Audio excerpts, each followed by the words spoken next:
All right, welcome back, everybody. Episode number 42 of the Plumecast, my weekly gaming news podcast, where I just talk about things going on in the gaming industry. So, thank you guys all for stopping by once again this week and watching my videos throughout the week on my YouTube channel. If you're new here, like I said, this is my weekly gaming news podcast, and I make daily videos throughout the week. And if you're into that type of stuff, just go check out the channel. If you like it, hey, consider subscribing and helping support the channel and helping it grow. So this week we have a lot of pretty interesting things to talk about. There was a bunch of stuff that came out yesterday, a bunch of stuff that came out today that I haven't been able to make a video about. Specifically, we're going to be going over like the Project Spartacus news that we know we're getting an announcement this week or sometime soon. And then there's some other like market share information that analysts had done with Xbox and Xbox Game Pass. So I want to talk about all that stuff, and it'll be interesting, just kind of looking more of like the business side of things, I think, this week for PlayStation, for Xbox, and just the video game market. So we'll get into that in a little bit. But firstly, as I do every week, as I drink a beer, or I drink a drink, because last week I actually had a whiskey on the podcast. So this week, from a suggestion from a viewer, and it is Kronenberg 1664 Blanc. I'm not going to lie, I already cheated. I've already poured it in my glass. I've already taken a sip. I enjoy it. I've had this beer before. After taking a sip, I realized, yep, had this before. Great beer. So thank you for the suggestion on that. And as always, let me know what you guys are drinking in the comments below, whether that's beer, whether that's whiskey, whether that's Coke, coffee, whatever you're drinking, water. Hey, if you're having just some good H2O and staying hydrated, that's great too. Let me know in the comments below. So I'm going to take a quick sip of this.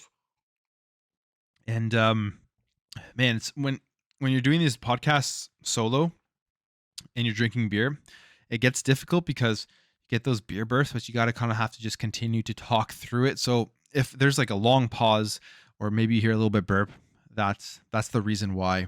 It's because of those beer burps that are just coming up and it's like pushes through your esophagus. But anyways, we're not here to talk about the science of beer and burping. We're here to talk about what else I've been playing or what I've been playing this week. So I've been playing the usual stuff, Elden Ring and Assassin's Creed. I got to get through those games. I've been just very busy with a lot of different things going on, and those are long games. So I kind of just jump in, play for like an hour, then put it down. So that if you do that with those games, it will take very long to beat. But what else I've been doing is I've been playing some 360 games because I am going to be starting April, I believe, maybe by the end of April. Hopefully, if I can get it done by then, just a monthly video talking about games that I've bought, the games that I've picked up, retro games. If I pick up retro games, retro market's super hard right now, but like digital games, physical games, across all consoles, across all platforms, whatever I've picked up in the month, I want to show it off to you guys, even if it's like toys and stuff. Show you the stuff that the hobbies, like the things that I like to buy and purchase. And for digital games, I'm going to just show some gameplay and stuff. So I've been playing 2 digital games that I've picked up recently, 2 360 games, and that is, I guess I'm spoiling the pickups video, but whatever.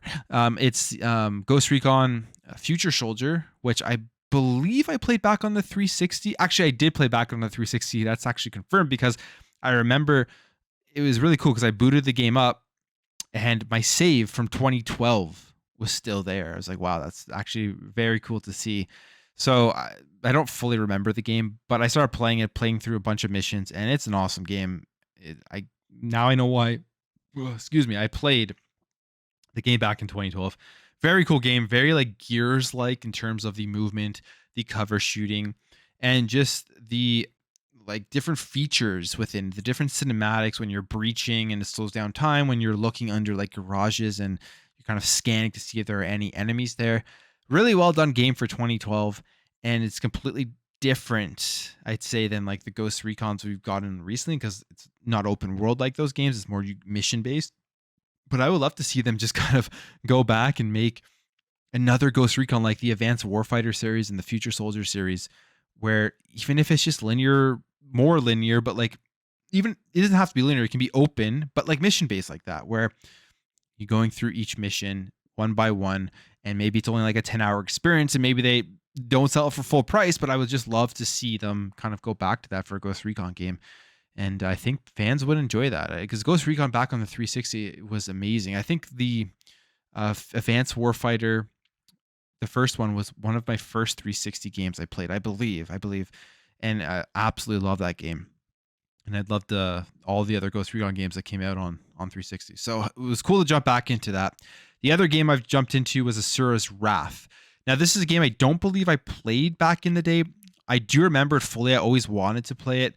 I think I didn't play it because it may have not gotten the best critical reception, but then it turned into like one of those hidden gem games.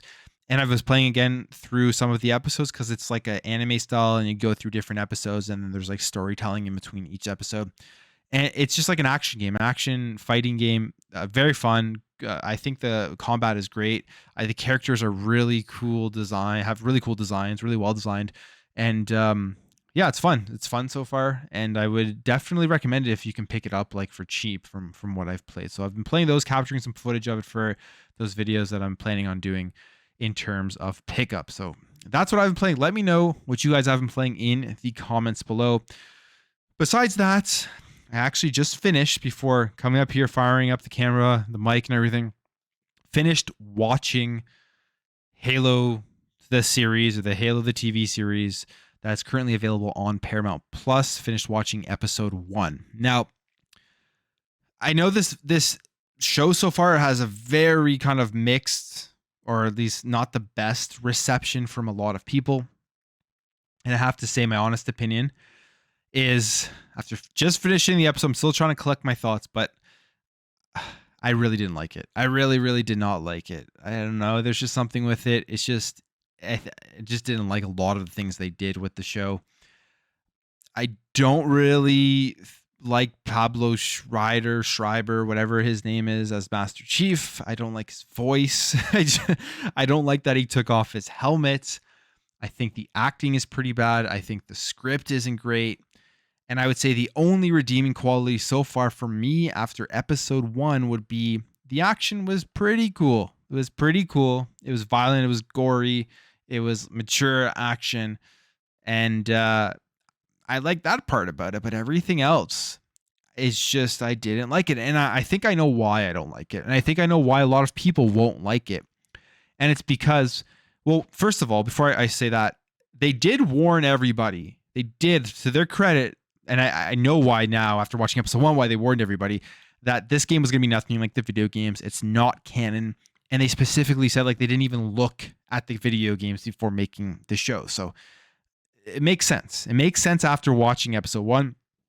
And which leads me to, that's why I think I don't like it. And that's why I think a lot of people don't like it. I don't really think this is for Halo fans. I guess that's the best way to put it. If you're a Halo fan, if you've played through all of the games, through the main games, you like the franchise, you like the characters, you like the story, and you've fallen in love with that universe, this may not be for you. This may not, if you're somebody who's jumping in, who's not a Halo fan, or maybe just like kind of a casual Halo fan, doesn't know too much, and just looking for a new cool show to watch, hey, this could be for you. And there's nothing wrong with that. But as a Halo fan, it just isn't for me. And I don't think I'm going to continue to watch this show unless something really changes in the upcoming episodes. And I don't see that happening. But that's just my opinion on it. And if you like it, great. And that's great for you. And continue watching. That's awesome. But it's just weird to me, I find, that when Hollywood gets their hands on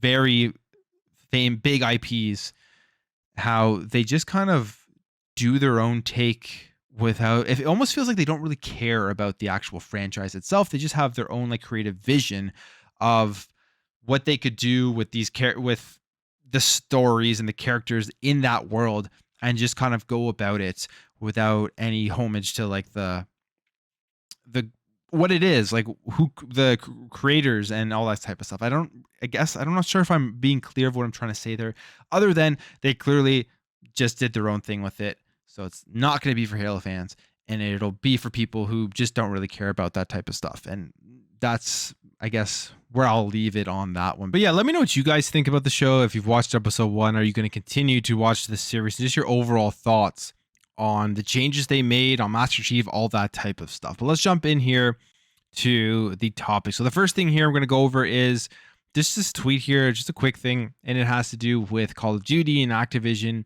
and the publishing of Call of Duty. So this is a tweet here from Idle Sloth saying, Starting next week, Activision Publishing and Activision Blizzard Japan will be distributing Call of Duty in Japan. Until now, it was Sony Interactive Entertainment who was publishing it in Japan. Now, I think this is interesting. I don't know if this really means anything, that the deal is getting closer or that they're preparing for this deal to be official and for it to be closed. But it does seem like it is some sort of indication that things are happening, the wheels are spinning, something is going on. And we've seen a lot of that lately with the Activision Blizzard deal. We heard about the shareholders vote that is coming up on April 28th, meaning that vote, I believe, we're going to get the results of that vote, I think May 4th or something like that. And that the point of that vote is to vote whether you believe that Microsoft should acquire Activision Blizzard if you approve the deal. And they're advising everyone that it is for the best interest of the company. And yeah, I mean, they're obviously going to do that because if the deal doesn't go through, they have to pay like $2 or $3 billion in the breaking of the deal. But in general, I mean, Microsoft acquiring Activision Blizzard is in the best interest of the company, of the employees, based off of everything we know about everything that's been going on at Activision Blizzard. But something like this is interesting because previously it was Sony who was actually publishing these games on PlayStation, and that's going to be moving back to Activision, which could potentially be signaling of, like I said, the fact that things are moving forward. And if we go through the comments, people are thinking that is the case. Some people are thinking it isn't the case. But this deal, I think, could be closer to going through than waiting all the way until June 2023. If the shareholders vote on it and the FTC doesn't have any roadblocks and all that type of stuff, maybe it'll close faster, meaning that Xbox, Microsoft are going to be able to start just really taking all of the IPs within Activision Blizzard and doing stuff with them, which will be great. I'm very interested in what's going to happen overall. And by that, I mean, once this deal closes, what is the first thing that they are going to do? As we remember with the Bethesda deal, they had the roundtable and they made it abundantly clear that the Bethesda games are going to be everywhere that Xbox Game Pass was, everywhere that the Xbox ecosystem was. Now we know so far from the debate that's going on, from what Phil Spencer tweeted, that they're planning on keeping Call of Duty across all multiple platforms, and I think that's what they are going to do. But I wonder what they're going to be doing with all the other IPs. Are they going to keep them on every other platform? Are they going to put them just on Xbox? Are they going to revitalize old IPs? Because there are a lot of old IPs out there. What are they going to do with World of Warcraft? Are they going to put it on console? Are they going to make a World of Warcraft 2? There's just so many things. What are they going to do with StarCraft? Are they going to bring back StarCraft? Like, so many IPs that they could be bringing back, making better, putting on different platforms.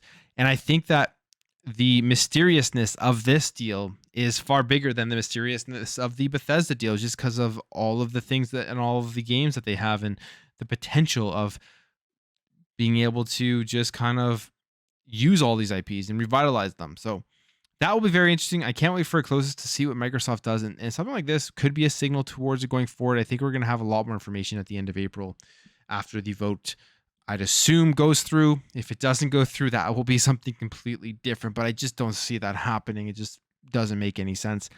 I don't see why people would be voting to keep Activision Blizzard in the hands that it is in now. So there was an article also that came out from WCCF Tech and it's talking about the console and software market share. And again, something like the Activision Blizzard deal is going to play a lot into these numbers and a lot into these analysts' predictions going forward. Something like Xbox Game Pass is going to play a lot into them. But this is what they're saying. It's pretty interesting. So this is from DFC Intelligence, and they have estimated that Sony leading the console market share with 43% of the total revenue, a combination of package and online sales, while Nintendo followed closely with 37%, and Microsoft lagged far behind at 20%. And this is for 2021. So this was for last year. This is their prediction. This is their estimate of where the console and software market share is. And you can see Sony has a pretty big lead over Microsoft, right? A 23% lead. Very like going head to head with Nintendo Switch. Insane how well that console still sells. Came out in 2017 and just brought Nintendo back from the dead in terms of what they did with the Wii U. The Wii U is such a bewildering console. I'm surprised.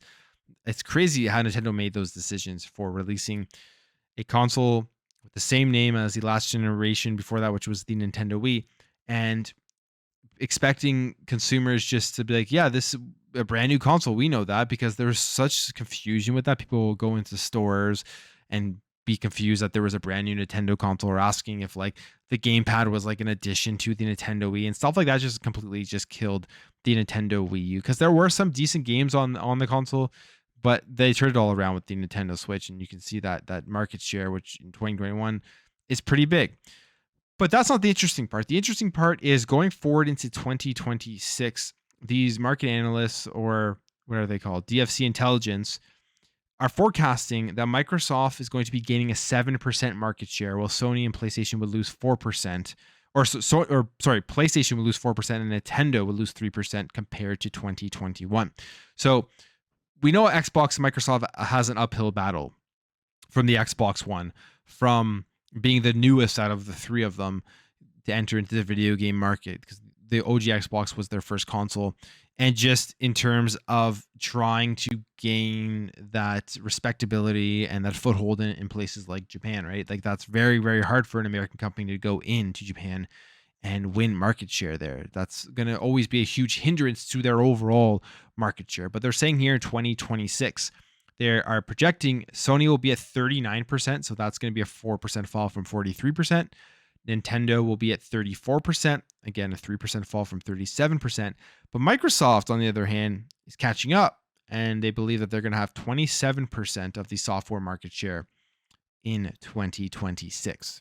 And I don't know the numbers, if they're going to be correct or not, but I do definitely foresee Microsoft catching up in overall market share over the next 5 to 10 years, without a doubt, just based off of the strategy that they have, and just based off of the simple fact of what we're looking at right now with the Xbox Series X and S, and what we've seen with just console sales numbers specifically, which I think is a big product of the strategy of Microsoft and how they have forethought, and how they know that just relying on your console as the only way to gain market share isn't going to be a winning strategy. And what I mean by that is, we saw the numbers in one of my videos from VG Charts this week, and how year to date 2022, Xbox is the only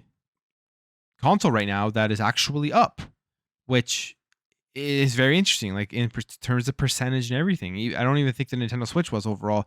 And they are actually ahead of PlayStation 5 right now in terms of year-to-date numbers compared to the same time last year. Now, there are so many different factors that go into that, right? There's things like Xbox Game Pass. Xbox Game Pass is great. It's continuing to be great, and people are going to get excited for the first-party releases, Halo, Forza, Starfield coming out.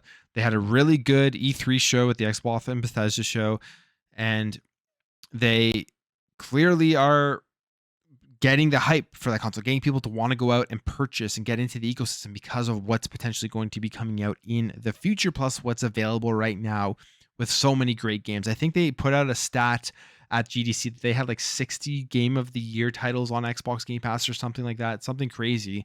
And it just shows the quality of the amount of games and style of games and overall just games within Xbox Game Pass. So I think that's a huge reason. I think the strategy of Xbox is working. The business strategy overall is working. But then the other side of things is the business sense overall in terms of the decision makers. They've kind of outplayed PlayStation this generation. It's like they've outplayed them in a game of chess. And I'm sure they didn't foresee the pandemic coming. But part of being a good business is just having contingency plans and preparing for catastrophes and for things to happen. And one way they probably were like, you know what, if there is ever a shortage in chips, if there is ever these big supply chain issues, we need to create an ecosystem that doesn't solely rely on the box to get people to to give us their money, right? And it's actually really smart what they did and how they were first to it and how they've executed so far on the ecosystem side of things. Just getting rid of the exclusivity stuff, like in terms like console exclusivity stuff where you have to have that box to play a game, opening up their ecosystem to as many people as possible, getting rid of the constraints with the hardware so that people can continue to buy into Xbox, and that will just naturally increase the market share, especially if your competitor isn't doing the same thing. If they aren't fighting back, let's say, to do that, and they're just kind of sticking with those old antiquated models of like console exclusivity. I talked about console exclusivity way back, like 2 years ago, before the release of these generation or the consoles. And it's just like I've always said, like it's a antiquated model right now. Yeah, Sony's still going to make tons of money. Yes, they're still going to sell tons of consoles. Yes, they're still going to sell tons of their first party games. I get it, but it's an antiquated model in the sense that they are eventually going to have to stop with just focusing on pushing the box to sell their first party games. And we're already seeing signs of that occurring with the Project Spartacus, which we're going to get to soon. But the next thing here that they do talk about is the video game console forecast, and they show here the 3 different streams of revenue, and the number one stream of revenue, which makes the most sense, is online revenue. The second biggest stream of revenue will be hardware revenue, and the third will be packaged software revenue, which would be like physical games, I'd assume. But online revenue is like far ahead of everything else in 2022 at $20.7 billion, followed by the packaged software revenue, 11.9, and then hardware revenue at 16.1. And that's going to continue to grow. That gap between online revenue and hardware revenue and packaged software revenue is going to continue to expand. And I do believe Xbox is the best situated to make the most on online revenue with their subscription service, with companies and developers wanting to put their games onto Xbox Game Pass so that they can make more money off of their own online revenues, their own microtransactions, which I'm pretty sure Microsoft gets a piece of that as well. If the transactions are made through they do, if they're made through the Microsoft store, because you can buy like coins, you can buy like card packs or whatever, all these things that you can actually purchase right through the store. And Microsoft gets a piece of that. And that's one big thing too with Game Pass, is that if you have a game that has a high microtransaction component, or at least a part of the game that is dedicated on microtransactions, you want to get it onto Game Pass because more people are going to be playing it. For example, a game that's coming up very soon, MLB The Show, you don't need to pay a dime in that game to have fun. It's a great game, but Diamond Dynasty, like games like that, just thrive off of the subscription and Xbox Game Pass model. So I foresee Xbox, because of the way that the industry is going, that's how they're going to be closing that gap in terms of market share. So some interesting stuff there to think about. Will be cool to see how it plays out. And which brings us over to the next thing, which is the Project Spartacus, Sony's subscription service that they are expanding upon. And we knew this was coming. We didn't know when, but we got a new article here from Bloomberg, if I can find it. Here it is. And talking about how Sony is going to unveil the new PlayStation subscription as soon as next week. So it says Sony Group Corporation is preparing to introduce a new video game subscription service for the PlayStation as early as next week. Said people familiar with the plans, the service, which has been in development under the codename Spartacus, is Sony's answer to Microsoft's Xbox Game Pass, a sort of Netflix for video games that has amassed more than 25 million subscribers. So right there, branding it as the competition to Xbox Game Pass. We don't know exactly what's in this service. We will know next week. We have seen leaks on it, and from the leaks that we have seen from it, which I'll show you one that actually also came out as well just recently, although I think it is fake, but in terms of the pricing, but I think like the things that they do offer are somewhat real. It doesn't seem like a direct competition to Game Pass, but we'll go over that once I get to it. Then it says here, Sony's will debut with a splashy lineup of hit games from recent years, said the people who requested anonymity because the plans are private. Sony's new service will combine 2 of its current offerings, PlayStation Now and PlayStation Plus. Customers will be able to choose from multiple tiers, offering catalogs of modern games and classics from older PlayStation eras. Documents obtained by Bloomberg last year showed that the most expensive tier will also give players access to extended demos and the ability to stream games over the internet. And they go on and on and on about the consoles and the generation. So that's coming next week. It seems like this is an article from Bloomberg, and they say they got it from sources that seem credible, and they're saying anonymous. So, and we knew Sony was going to announce something relatively soon. They wanted to. We've been hearing that for a while. We knew that they were working on some sort of Game Pass competitor. I'm pretty sure that came right out of the mouth of Jim Ryan, that they were working on something like that. So I'm excited. I'm excited to see what this is. I really want that official announcement. And if it is any good, I will definitely try it out and play it, because I've said this before. I personally don't think anyone will be able to compete with Xbox Game Pass, or the only way Sony will be able to compete with Xbox Game Pass is if they put their games on the service day and date, like their first party games. And from what we're seeing is that they are not doing that. Nope, that's the wrong one. Here's the right one. And this is a leak that came out. It's from 4chan. So take this with a grain of salt. Actually, I think this is fake, or at least the pricing's fake, more so than anything. The actual services involved could be real, but I think the pricing's fake. One, because the pricing seems absolutely absurd for what you're getting. And two, there is actually a typo. This PlayStation Plus Silver says $30, and then under there it says $24.99. So I think someone just photoshopped this and whatever.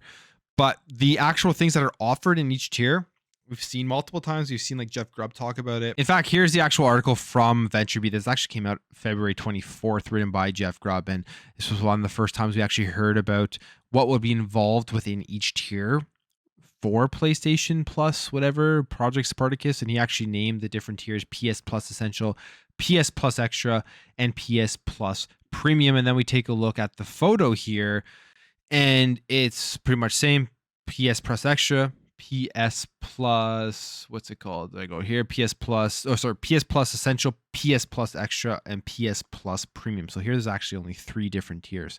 So let's go off of what Jeff Grubb said, because that's a 4chan picture, and then we'll look at the prices. But the highest tier one they're saying is that they're going to give monthly games, game catalog, streaming, classic games, and game trials. Now, in terms of classic games, that's going to be a big one. It's going to be like PS3, PS4 games, I'm assuming. And are they going to be able to download those games? That's the question. In the leaked picture here, it just says access to select PS3, PS4, and PS5 titles streaming. So it seems like you're not going to be able to download the PS3 and the PS4 games. But, PS3 games, there's already backwards compatibility for PS4. PS3 games is a good addition. I wish they would be adding PS2 and PS1 games. I think that would be very cool, and I think a lot of people would enjoy that. If they could somehow get the emulation working on the PS5, I think that would be awesome. But from this picture, doesn't seem like that's what it's going to be. And then we have here streaming. PS Now. So I'm guessing they're just going to integrate PS Now into it, or what are they going to do with PS Now? I'm assuming they're going to be cutting it off once they announce it.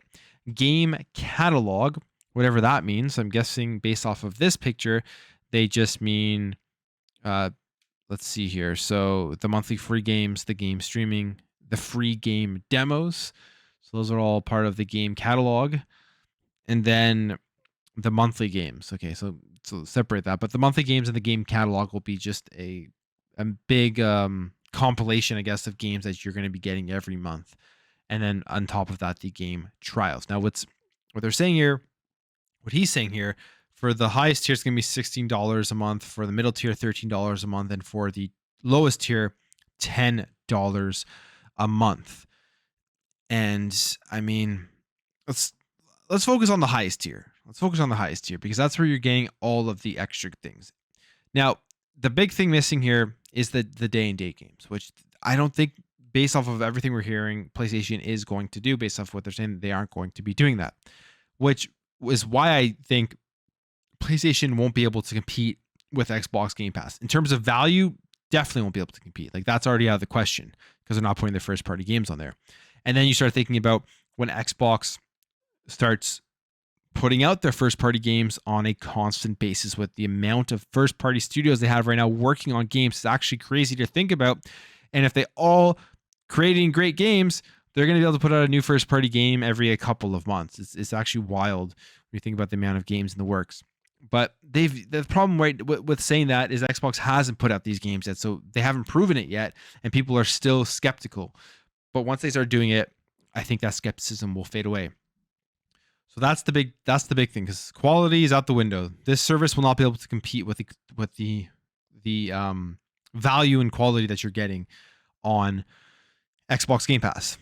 So the next thing will be, I guess, just like the overall extra things you would want to do instead of just paying for the current $10 per month with the PS Plus stuff and just getting those monthly games, are things like the PS3 and PS4 and PS5 streaming games and the game trials and some extra classic games, I guess. Is that going to bring you the extra value that you want to pay, an extra $6 a month? Some people will, some people it won't. But all of this is leading me to the conclusion that I don't think this will be able to compete with Xbox Game Pass. It is an Xbox Game Pass competitor, though. I know people are saying it's not a real Xbox Game Pass competitor because it doesn't have the day-and-date games, but it is an Xbox Game Pass competitor. It's a streaming service. We're moving into the era of the Netflix style of video game competition, where you're going to have a bunch of different streaming services pop up. I mean, there's already other ones out there. This is a competitor. All of those streaming services are competitors to Xbox Game Pass, but Xbox Game Pass does it best right now. That's why they continue to grow. And Xbox Game Pass is probably going to be the Netflix of game streaming. It's going to be hard for anyone to really catch up, but there's still so much business out there that people are going to do it, which makes me rethink everything in terms of, does it matter that it's a competitor to Xbox Game Pass? Maybe PlayStation doesn't even want to directly compete on the same level as Xbox Game Pass. Maybe they don't actually care about getting 25 million subscribers in the same amount of time that Game Pass did, or just beat them in overall subscribers to the service. Maybe they don't care about that. And it'll be interesting. It'll be hilarious if with this, without first day-and-date games, they do beat them. That would be actually hilarious. But before it's released, let's just say maybe that's not their business goal. Maybe their business goal is to do what they're doing right now, which is continue to release high quality PlayStation games. Because objectively, whether you're a PlayStation fan or not, whether you like the first party PlayStation games, and I like some of them, I don't like them all, they are objectively very high quality and very good games. That's objective. Like, I don't think that's something that you can just say, oh no, they're trash. They're not. They're very high quality. They do a high quality job, whether you like the style of games that they make or not. Me personally, I like Xbox games better. I like more gameplay rich games. I'm not a big fan of the hugely cinematic watching cutscenes stuff. I like just playing games more so than watching them, or watching a bunch of cutscenes and watching the cinematics. But that's me. That's a tangent, but that's me. So that's objectively, they make incredible games. Secondly, they have some of the best, if not the best, marketing in all of the games industry. Their marketing is impeccable. PlayStation has incredible marketing, and they always do a great job with it. So their brand recognition and their brand loyalty is, I would say, at the top, even higher than Nintendo, I think. But anyways, it's extremely good. It's extremely good. You go out to somebody, they will probably, if let's say they're just so loyal fans will buy everything. That's the first thing. Loyal fans of PlayStation will literally buy everything they put out, no matter what. Secondly, you go out to someone out on the street, PlayStation is probably the brand that's at the top of their mind. Like, unless they're like a kid, probably Nintendo, right? Or they grew up with Nintendo, then they'll probably be Nintendo. But if there's somebody out there who's not a real like hardcore gamer, they just like play games here and there, PlayStation is probably the brand at the top of their mind. I think they've won that casual gaming market. Like, I think they've done a good job with that. So with that being said, they know they can put out a service where they don't put their games on their day and date. They're still going to get a lot of subscribers, and their fans, as well as people who are just casual gamers and only play like the first party PlayStation games, play God of War, play The Last of Us, are still going to go out and purchase their first party games full price, $70, day and date. They can keep the price of those games high all the time on the PlayStation Store for a long period of time. People will still go out and buy them, and they know that.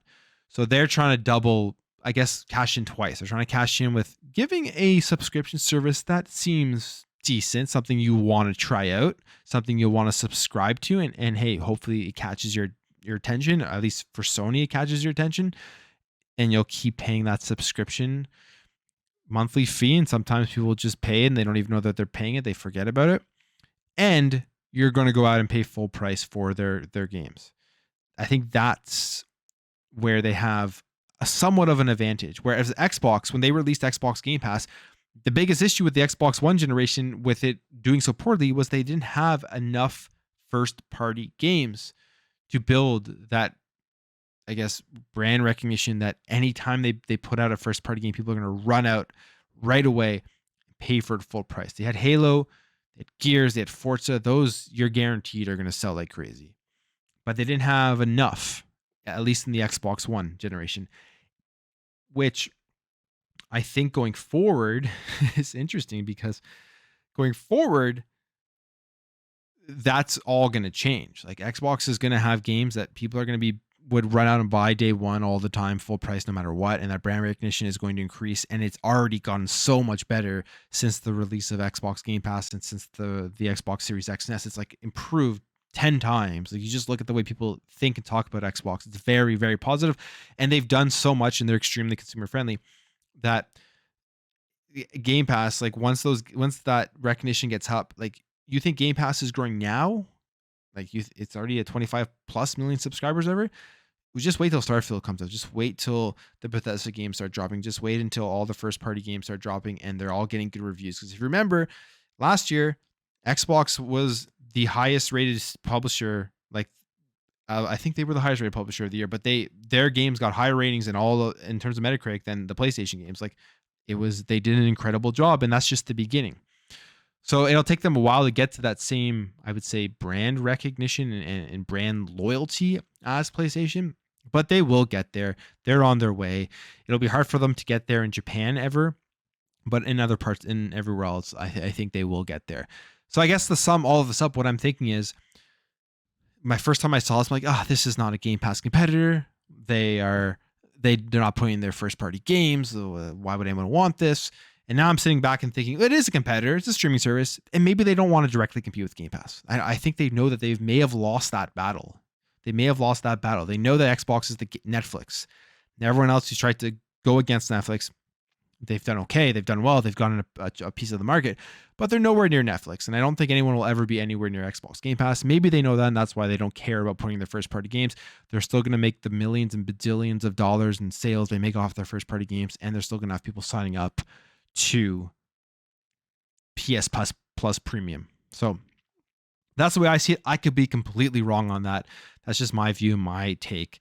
And I'm very excited to see what they announce this week. But yeah, let me know what your guys' view is and what your take is. And yeah, I think I'm going to end that there. I'm going to end the show there. It's probably a good 30 to 40 minutes.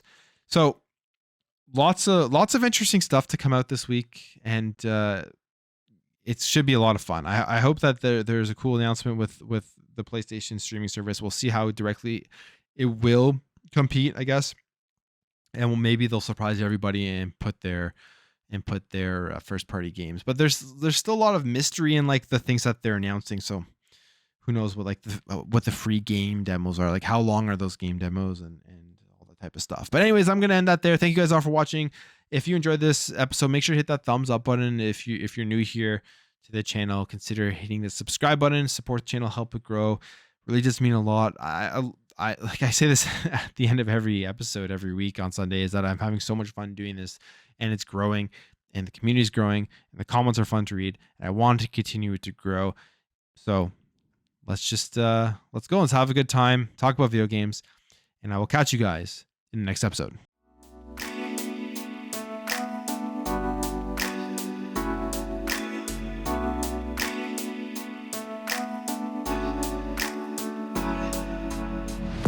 Bye.